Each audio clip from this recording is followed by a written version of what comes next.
It's time now for On the Radar, when we ask an investing professional what they're looking at in today's markets.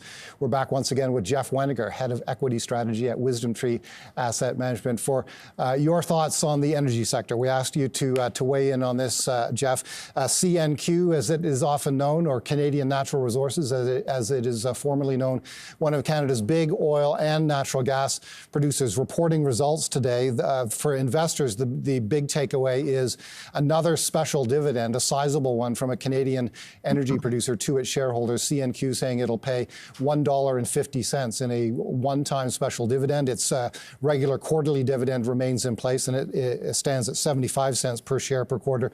All of this comes after quarterly results where profit more than doubled from a year earlier, and I guess more to the point, cash flow more than doubled as well. It's more relevant perhaps because cash flow is the flow from which dividends are paid. Cash flow reaching $5.9 billion Canadian in the quarter. This is a real theme, Jeff. These big energy producers reporting eye-popping profit and cash flow growth numbers and turning around and returning much of that money to shareholders.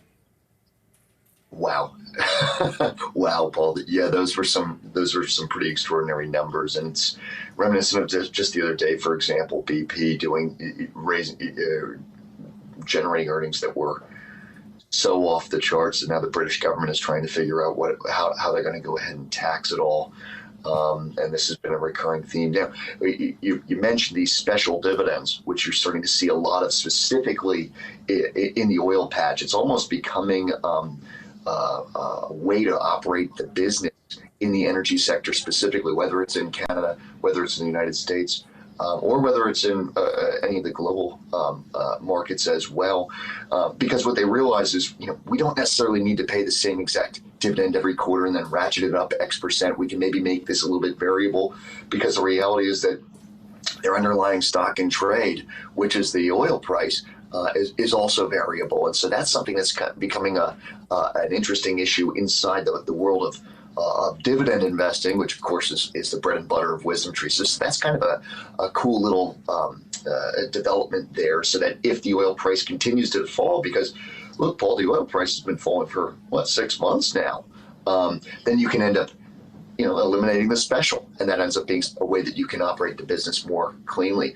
But look, it's one of the realities of it, and it goes back to what you were stating a little bit earlier. You were talking about the copper price, and natural gas is basically kind of the only thing that's still up here. I mean, all the base metals are down. The crude oil price is in a state of decline. So it would look like seemingly we will soon start to see a little bit of respite in some of these PPI numbers, whether it's from the Canadian data or whether it's U.S. data or what have you. And then with some lagged effect, the CPI numbers.